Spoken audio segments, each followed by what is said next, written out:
va espérer que c'est un dépôt votif positif, une offrande, pour assurer la réussite de cette journée, de ces 2 journées. Voilà. Parce que l'inverse, ce serait plutôt un sort jeté sur le site archéologique. Il y a des choses comme ça qui sont déjà arrivées ici. Oui, c'est arrivé une fois, il y a 2 ans. On a trouvé un petit hôtel votif constitué de pierres avec des petits brins de blé. Et il y avait effectivement une petite queue de lièvre et 2 oreilles de lièvre déposées autour. Voilà. Bon, cette fois, on a la version intégrale. Donc c'est peut-être bon signe. Alors, tout a commencé en 2008. Ici, on a une grande prairie avec rien de tout ça visible.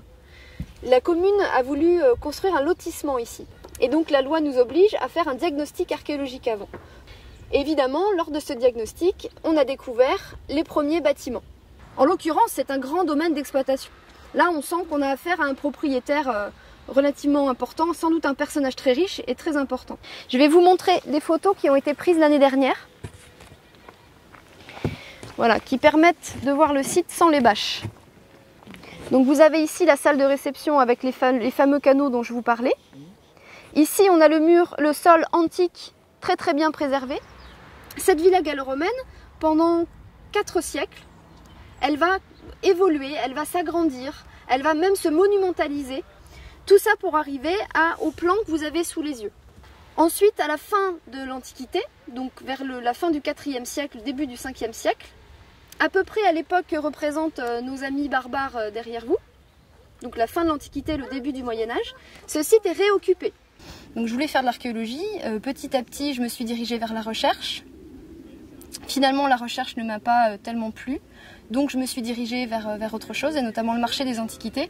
Et c'est vraiment dans ce travail-là que j'ai compris que ce qui m'intéressait, c'était de transmettre les connaissances au public, à tout le monde, et pas seulement à un petit groupe de privilégiés. Donc pour ça, il y a énormément de moyens, de techniques. Ça passe par évidemment la visite commentée, mais aussi les ateliers pédagogiques, la programmation culturelle, les événements, les documents de médiation, donc livrets, etc. Il y a tout un panel de techniques pour transmettre cette connaissance.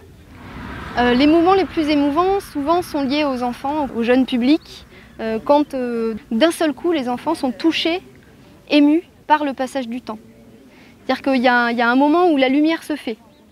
On a un enfant qui voit de l'archéologie sans trop comprendre ce que c'est. Et puis d'un seul coup, il comprend, il mesure le passage du temps. Et là, d'un seul coup, il est ému, il est touché. Et là, évidemment, c'est le meilleur moment. L'avantage d'un site archéologique, c'est que ça évolue. Tous les ans, il y a des nouvelles informations. Tous les ans, on remet en question ce qui a été dit l'année précédente. Et puis, forcément, les partenaires sont de plus en plus nombreux, le public manifeste de plus en plus son intérêt. Donc voilà, on va continuer ce travail-là, au moins jusqu'à la fin de la fouille archéologique. C'est-à-dire, il y en a encore pour 20 ans, quoi.